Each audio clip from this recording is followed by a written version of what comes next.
The crypto top headlines covered in this video are Binance to pay $4.3 billion to settle U.S. accusations, Changpeng CZ Zhao resigns as CEO and pleads guilty in Seattle. Next, Binance got huge due to U.S. customers. That was illegal, U.S. says. Also, Congressman pushes to fire SEC Chair Gensler amid critique by Pro-XRP attorney. Plus, U.S. Justice Department seizes 9 million USDT amid $225 million illicit funds frozen by Tether. Welcome to Crypto Top Headlines, where there's no clickbait thumbnails or titles and no speeches on my opinions, just bringing crypto's news to you. We are a new channel here on YouTube and would greatly appreciate it if you would click on the like and subscribe buttons as well as the notification bell. It does help support the channel, so thank you in advance for doing so. Now, on to these headlines. Our first top headline, Binance to pay $4.3 billion to settle U.S. accusations, Changpeng CZ Zhao resigns as CEO and pleads guilty in Seattle. The DOJ will hold a press conference later today. Binance, the world's largest crypto exchange, was charged by the U.S. with breaking sanctions and money transmitting laws and agreed to pay $4.3 billion to settle the allegations. Founder and CEO Changpeng CZ Zhao pleaded guilty to his own charges at an arraignment in Seattle and agreed to pay a $50 million fine. Binance was accused of failing to maintain a proper anti-money laundering program, operating an unlicensed money transmitting business, and violating sanctions law, according to a court filing unsealed on Tuesday. Zhao pleaded guilty to violating the Bank Secrecy Act and causing a financial institution to violate the BSA, according to another filing. His fine will be credited against the amount he owes the Commodity Futures Trading Commission as well, the U.S. Department of Justice filing said. Under the terms of its plea, Binance will have to appoint an independent compliance monitor for 3 years and report its compliance efforts to the U.S. government, alongside the fines. Zhao is prohibited from any present or future involvement in operating or managing Binance, though that ban ends 3 years after the monitor is appointed. A resolution of the Binance case represents another major U.S. government victory against a big crypto player, coming just weeks after FTX founder Sam Bankman-Fried was found guilty of fraud and conspiracy charges tied to his crypto exchange. Zhao prioritized Binance's growth, market share, and profits over compliance with U.S. banking regulations, according to unsealed filings. Better to ask for forgiveness than permission, he told his employees, the document said. That mindset pervaded Binance's operations in what Zhao termed the U.S. gray zone. He saw to it that Binance did not collect Know Your Customer information on its users because he believed it would inhibit its growth and appeal. Such oversights put Binance at risk of breaking multiple U.S. laws, including sanctions rules.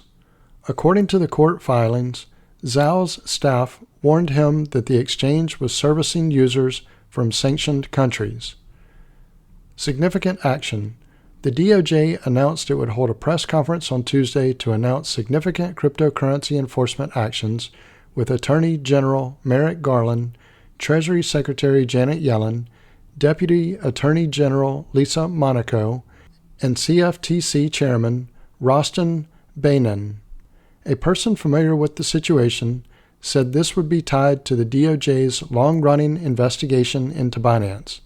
Bloomberg, which first reported what Tuesday's press conference would detail, reported on Monday that Binance could settle the DOJ's charges with a $4 billion fine and a deferred prosecution agreement. Reuters later confirmed the announcement would detail the DOJ's deal with Binance. The Wall Street Journal first reported Zhao would step down. The DOJ has investigated Binance over allegations it allowed people from sanctioned countries to operate on its exchange alongside other issues. It was sued by the CFTC earlier this year. Binance's BNB token recently dropped 5.2%. Our next top headline, Binance got huge due to U.S. customers. That was illegal, U.S. says. Charging documents unsealed Tuesday against the crypto exchange and founder Changpeng Zhao detail years of compliance failures and obfuscation in the name of protecting Binance's most valuable and off-limits users. Binance relied in its early days on American customers for the bulk of its revenue, its trading activity, and thus its status as the world's largest crypto exchange. Charging documents unsealed Tuesday against the exchange and its founder Changpeng Zhao, better known as CZ, detail years of compliance failures and obfuscation in the name of protecting Binance's most valuable and off-limits users. But Binance wasn't allowed to service those customers because it wasn't a registered U.S. business, according to the government.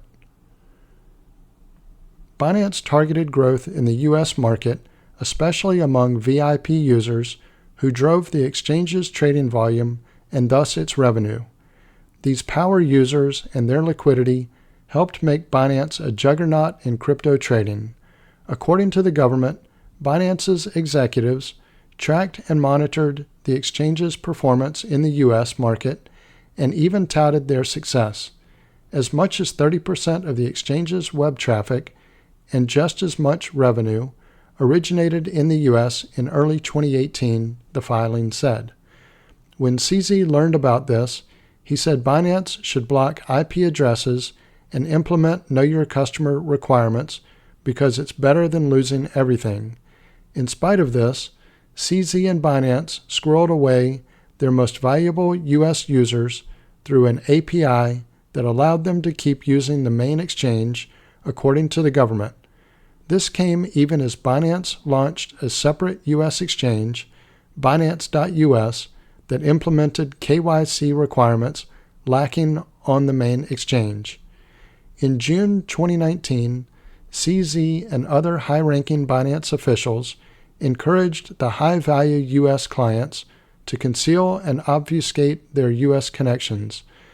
The Binance officials discussed these strategies on recorded calls and directed staff to assist these customers in compliance evasion, like dropping hints that they should use a different IP address.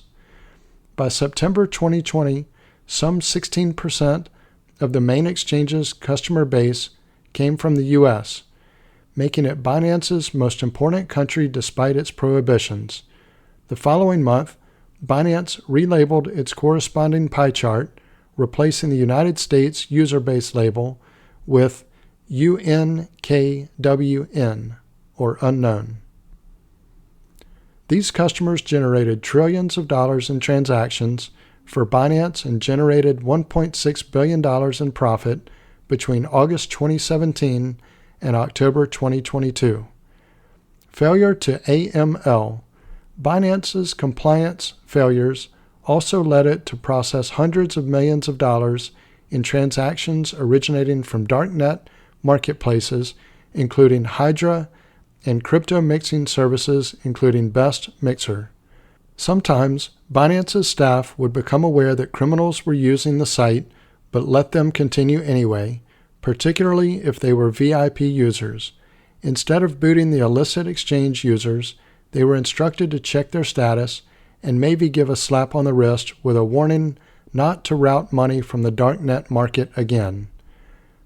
The fast and loose mindset had massive ramifications for Binance's compliance with the U.S. sanctions regimen. To put it bluntly, it did nothing to ensure money wasn't flowing between the U.S. and Iran. Inside the belly of every exchange is a matching engine, the piece of computer code that helps move coins between buyers and sellers. Binance's engine matched users in the U.S. to those in Iran. According to the filing, Binance caused at least 1.1 million illegal transactions worth nearly $900 million. CZ and his deputies knew their matching engine could lead to Binance violating U.S. laws, but did little to stop it, the government said. The only solution was to implement KYC on all users, a step they did not fully take until May 2022. Internally, CZ recognized the risks of sanctions violations and the need for remediation as early as 2018 per the document, but Binance refused to devote significant resources to fixing the hole. Amid all this was the question of where Binance was actually based. CZ and his company were intentionally vague about their headquarters for years, with executives hopping between Asia and the Middle East. Their hope was the globetrotting would make Binance more difficult to regulate. Our next top headline: Congressman pushes to fire SEC Chair Gensler amid critique by Pro-XRP attorney. Congressman Warren Davidson has reiterated his push to fire U.S. SEC Chairperson Gary Gensler following sharp criticism by Pro-XRP attorney John E. Deaton.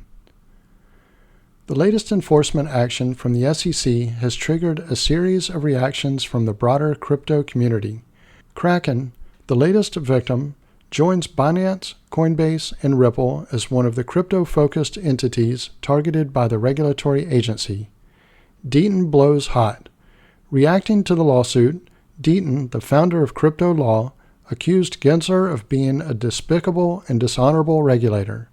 According to Deaton, Gensler knew that Kraken believed it was escaping the SEC's enforcement by willingly settling the agency's earlier charges.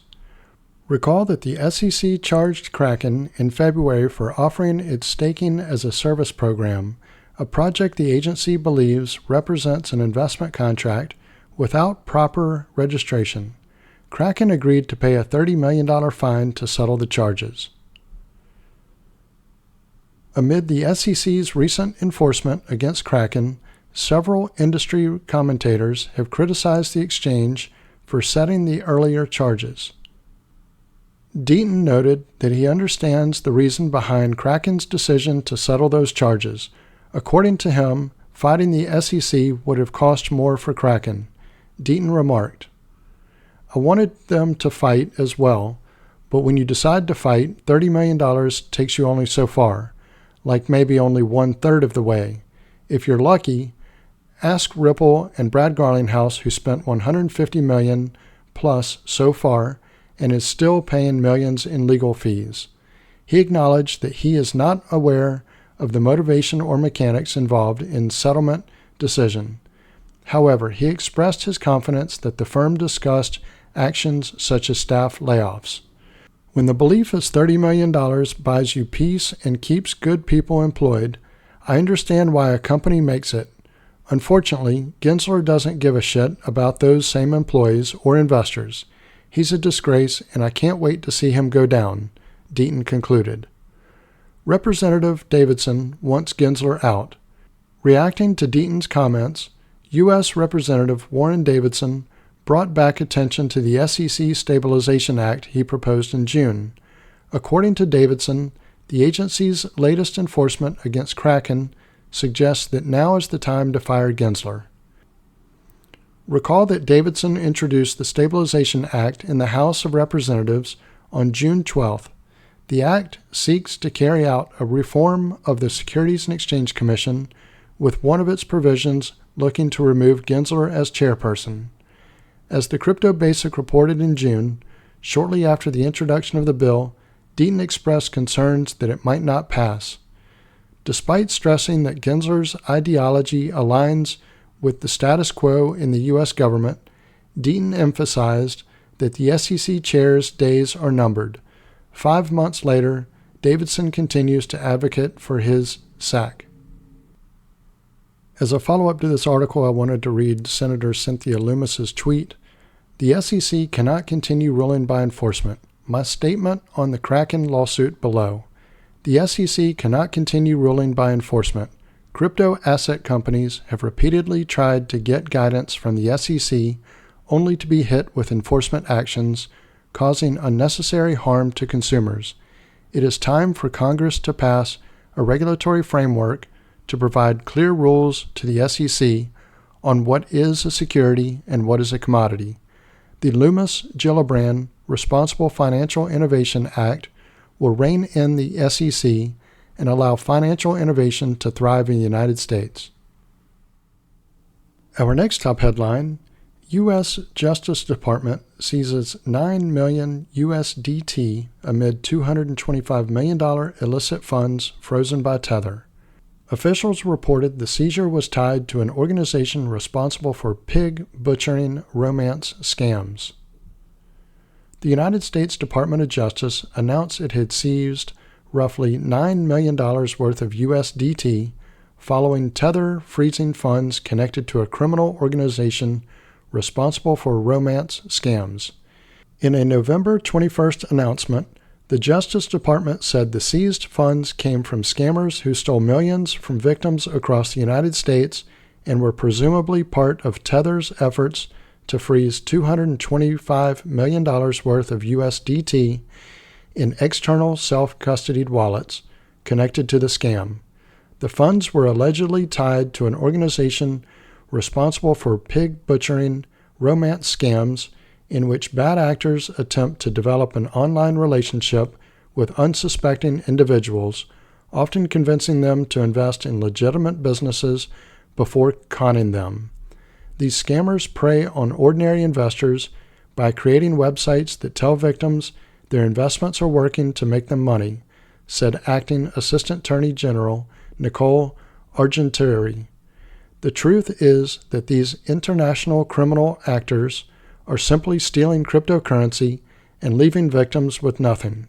Although the current landscape of the cryptocurrency ecosystem may seem like an ideal way to launder ill-gotten gains, law enforcement will continue to develop the expertise needed to follow the money and seize it back for victims. According to the Justice Department, analysts with the U.S. Secret Service traced the crypto which had been laundered through different wallet addresses and exchanges, a practice called chain hopping. The U.S. government also acknowledged Tether's contribution for its assistance in effectuating the transfer of these assets. U.S. officials have previously used their authority to seize illicit funds tied to crypto-related scams and crimes, such as when it took control of roughly 70,000 Bitcoin linked to Silk Road in 2020. Crypto firm 21.co reported in October that the U.S. government held more than $5 billion in crypto, according to its analysis of seizures. On November 21st, the Justice Department said it planned to announce significant cryptocurrency enforcement actions in coordination with the U.S. Treasury and Commodity Futures Trading Commission. Many speculated that the announcement referred to a reported $4 billion settlement with Binance, in which Changpeng Zhao reportedly plans to step down. So this concludes our top headlines. If you haven't already done so, don't forget to click on the like and subscribe buttons, as well as the notification bell. Also, leave your thoughts in the comments and share this video with your friends and family. Thank you all for watching Crypto Top Headlines, bringing crypto's news to you.